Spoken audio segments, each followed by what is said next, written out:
గౌరవించే ప్రతి పురుషుణ్ణి కూడా దేవుడు దీవించాలి.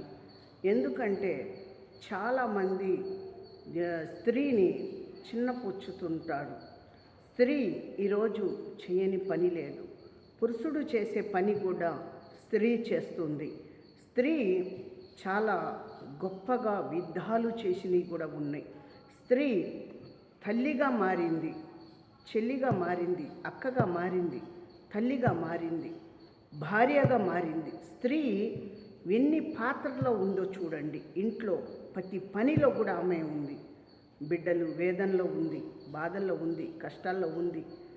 స్త్రీని గౌరవం ఇవ్వకపోతే మీకు పరలోకం రాజ్యం కూడా ఉండదు పురుషుడికి. అది చాలా జాగ్రత్త కలిగి మనం జీవించాలి. ఎందుకంటే మనము ఎంత తగ్గించుకుంటే అంత మనకు మేలు జరుగుద్ది. ఆ దేవుడికి అందరము కలిసి ప్రార్థించాలి.